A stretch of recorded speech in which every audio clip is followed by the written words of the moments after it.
Hi, my name is Chris Clark. I'm the very excited artistic director of the 30th annual Whitaker St. Louis International Film Festival.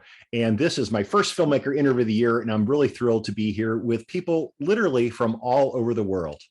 I don't know how you're seeing it on my screen, but first I want to introduce the director, and we're talking about the film The Grand Bolero, which it's part of the streaming package today.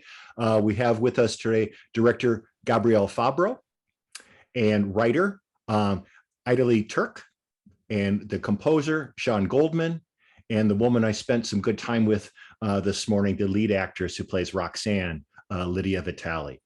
So films come to the festival in many ways. They're the big splashy studio films with lots of movie stars that come from like Focus Features and Fox Searchlight and stuff like that. Those are the big tent poles that are on the big theater all ends. Then there's films from distributors and sales agents all over the world that we work with. But the true discovery, in my mind, comes through the submission process. We work with a company called Film Freeway that accepts films from filmmakers all over the world, open submissions. We don't necessarily know who they are in advance or what's coming. And then we have a team of reviewers in all categories, watch these films all spring and all summer up until the point where we make final decisions. This year in the narrative features department, we had about 220 something submissions, maybe 230 or so. And we only accepted about 29 of those films, so a little about 10%. But the Grand Bolero is such an unusual, powerful, moody, I don't know how many adjectives to use about this interesting film. So really, it rose to the top, and I'm proud and pleased to include it in the 30th annual festival. Gabrielle, I'll start with you. So you're working with a writer, your friend from school, Idali, who lives in South Africa, and you're in LA now. You made the film in Italy, and Lydia's in Italy right now, and Sean's living in LA. So how did you put this international film together? And also as a COVID film, so it's one of the themes of the movie, but it's not about COVID, but very small set of actors to tell this important story in a very unusual setting. So where did this all come from? Well, I just wanted to start to just thank the San Luis International Film Festival for giving us the opportunity to be here. It's really and personally, I've been submitting to your festival a lot through the years. So this was kind of like a mecca for me to be in, so I'm really happy to be here today. But yeah, getting to your questions, it's I think me and Italy worked together since the whole I did New York Film Academy, so we went to school together. So we spent a lot of time together, and she acted in most of my films, my short films. So that's how we discovered each other. But then we started to think about writing together. So this is kind of our first writing attempt together, but I think we really clicked, I would say, and Italy can expand on that too. As far as COVID, that's sort of it is in the background. What I wanted to do specifically with this film, I really tried to think about, okay, all our fears that we experienced during the pandemic, the fear of touching each other, that was one of the first spark of the idea, we need to make something about this, because I remember that especially in Italy, I was going to supermarkets or just anywhere around, and people were afraid of just looking at you, they were just cowering Sure. behind the mask and get away. So I think from that moment I thought about we should do something about this, and then we knew these organists in Italy that I met through a documentary that I did a year before, where Italy starred in it. So we knew that we could get access to this massive instruments. So we started to write something about that. Yeah, I don't know if Italy wants to expand on it. Was COVID happening when you write the story, or did you incorporate it as you're moving into it? It would seem pretty seamless, and it could have been told either way. I was just curious. Go ahead. and we argued about it for ages, like incessantly about whether or not we were going to include COVID. I was firmly against it, and I now stand corrected. But Gabe was like, "No, we have to include this." Um, but it was like right at the beginning of the pandemic. We were previously working on a different script that we just knew wouldn't work given the parameters of how the world had changed. And so there was this idea about the organ cleaner, and then it was about fitting this potential COVID narrative into that. Um, but yeah, we thought about it for a really, really long time. And essentially, we decided that it had to be there because it was so real and so of the times, but we didn't want to tell a story that was about COVID. We just wanted it kind of lurking in the background and adding to the tension, without addressing it head on. That was my biggest fear as a programmer this year, is I have to wade through endless, and it's important, it's part of our lives and our history and forever will be part of us now, but I didn't want to watch endless stories about people walking around in masks. And there are other films of the festival that's a feature, but it's not a main focus. So it's just more about, living it with it in the background. But I think it augmented, even though you're in this vast cathedral, it's still claustrophobic because mostly the three people are trapped there, on their own. They really don't have very little interaction with the outside world at all. So, I think it really, really worked. Music was so important to everything from beginning to end. So, Sean, you're standing in a tall group of classical composers and Bolero. And so, how did you kind of piece all this together in the, the syncopations of the, editing? And I know, Gabrielle, in your director's statement, which I reread again earlier, you talk about the importance of, new styles of film, but you really kind of pulled the curtain back on an older silent film styles, which pipe organs were, an important part of. And the music told the tale, especially in the climactic, fight scene toward the end. So Sean, were you intimidated at all by kind of putting all this together with all these big, important things and, still making your own personal touch to it? Absolutely. Yeah, I mean, just as you said, I mean, it's me among, Wagner, Ravel, Tchaikovsky, Holst, and it's. I think like one of the first tasks that I had for this film was to add on to a piece of Wagner's Parsifal. And so I remember some first versions that I came up with myself before I had sent anything, where I would, I wrote out the organ bit for Wagner's part, and then you could hear it become my part, and the thought that kept going through my head was, how do I make it sound like it's still Wagner, like that kind of genius quality to it. It's dense, it's beautiful. And so that's definitely like a thought that I had. But Gabrielle is endlessly encouraging, and with we bounce a lot of ideas off of each other as well with the music, which really helped, I think, as well, just to have sort of a partner in developing the whole thing. And a lot of it was a lot of fun too, because I did actually very little strict composing for this film. A lot of it was arranging pre-existing pieces for the organ. And that was such a pleasure the prelude to Tristan und Isolde, that little bit of Wagner, has been one of my favorite pieces of classical music for so many years. And to hear that I got to arrange that for this massive instrument that was going to be played by a real organ in Italy, it just made me so happy to be able to be a part of that. Yeah, the difference that music makes in a segment of film is just immeasurable sometimes. We did a discussion recently of Harold and Maude. It's had its 50th anniversary release. And we talked about what if there wasn't Cat Stevens music covering over, all those important scenes. It would not have been the same film at all. They're very bouncy, lively, soulful Cat Stevens. What if it was gone or something else, or just a simple soundtrack or a different type of soundtrack, like they do now, shoving in anything? It would have ruined it. It wouldn't have been the same. And I felt that's why I got up so early this morning, because I didn't want the dog messing with me. I didn't want any sounds of outside.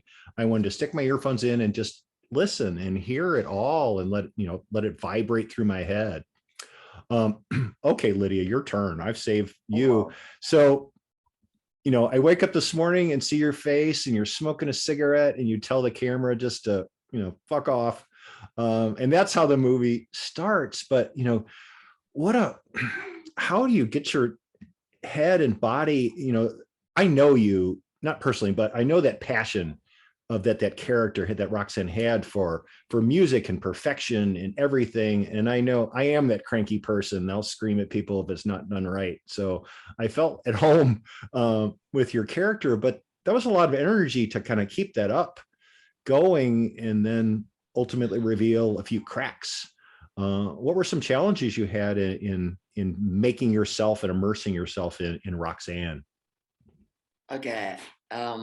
First of all, thank you for being here, and thank you, Idal, because it was a very good script, and this is the reason why I chosen to do this movie, and this is one of my main thing in my life and my career, that doing major movie and then go back to young people and help them to come out with their project. Good for you. Thank you for doing that. So this is my thing, and this is why I approached this project first of all. And what I do usually, I choose especially for first of all, obsession is something that is a lot close to the actor life. If you're not obsessed, you cannot be an actor. Otherwise, you will never survive. So obsession, I took from there. And I made a choice about the character that to be Gabriele knows about my choice of working on animals. So I chosen this animal who is the hoe. I don't know how you say the hoe. Is the I think chiveta? owl. Yeah. You know the owl? Okay. So this was my animal. So there are many takes in which I made jokes to Gabriele, which I would kind of like this. And just in the normal scene, I used to do that. And so this was the thing that really kept me in the animal. Sometimes was really helpful to create a character, because really ground you into the character, let you stay in the animality, in the in the little teeny tiny thing of a character. And I think in a period like that, obsession is something that came out so much into people. Really, one of the worst things that this pandemic brought within is the obsession of people growing. And I hope it's not going to be an obsession for the ego part. And first, later, sooner or later, it's going to be an obsession for opening up, which is something that we all hope for this moment. Yes. And so this was the main thing I was dealing with, except of making my hair and my makeup that was really obsessing me, as you can read in the title. This was when you work with low budget, you have to respect everything. So sometimes you forget, because you get used to normal movie in which your care and everything is taken care. It's like you need to be obsessed by everything, otherwise the movie is not going to finish. So this is very courageous from Gabriele and Ida to really take the courage to get into a project like this. That's it. Yep. Obsession. I'm just gonna add on to Lydia. We were just like really like a small crew, So like it was a little family. but they all helped so much. Like we didn't have continuity, you know. I still, to this day, I still don't know how we managed to By keep the the way, if you have continuity. a price for hair and makeup, I want it. I don't mind giving it this time. I want a makeup and hairstyle to keep the continuity. Really, was something that really made it. Yeah, It's they so were really like difficult. taking care of it, you know. Everyone, Lydia, Ludovica, Serena, like Jessica, you know, everyone really like helped to like keep the continuity, like, and everyone focused. Yeah, Yeah. and then the other characters, I guess, were the organs, and they were alive too. They were witnesses. They made the music. They made the sounds. They had their own shapes and sensual style. So everything that I saw just incorporated and dovetailed together so nicely. And you had this vast space, but you just made do with what you had, just like Roxanne and her assistant did. They made do with spare parts. You as a team, you made do with COVID. You made do with the what you had, and you're stuck on top of this hill making this movie with just a few people, but everyone did everything. But it really tied together so nicely. What were the worst challenges you had in making it all? Just making do with what you had, or anything big that made it difficult? I think like just the pre-production, because like I usually like I'm so far what works best for me if I really spend a lot on pre-production and like doing storyboards, like really it's like what saves my day. Until I have the storyboard, I can't like visualize what this is gonna be, and I do think that like this is also like like everything from that, it's down the hill. Of course we have challenges on set, but that always happen. But if you have the storyboard sorted out and you see the movie in your head, I think it becomes easier to make choices on set, and to take suggestion in the right way, because sometimes there are suggestions that help and other suggestions they would take different directions, so like if it wasn't because of the storyboard, I would probably just choose the wrong direction. You know what I mean? Sure. It to me was like the most challenging, just like, and actually just like just at first like getting to know the people, because I never worked with like Lydia or like anyone from the crew, so getting to know them and see like how they were, that was like the most it's like it was like breaking the ice, like that to me like felt a little hard. But when we were on set, I think I went into like a mood of machine, Yeah. You mentioned earlier, Adelit, that you were against the COVID part of the script, but it worked itself out. Is what you see now on the screen, does that match what you had in your head all that time putting it down?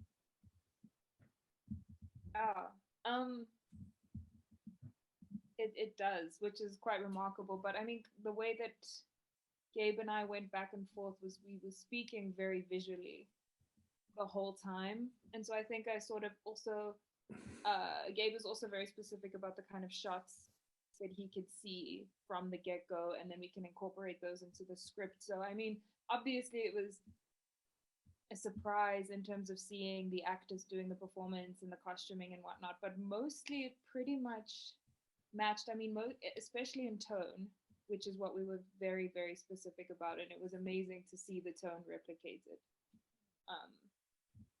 So it did. For the most part, it did.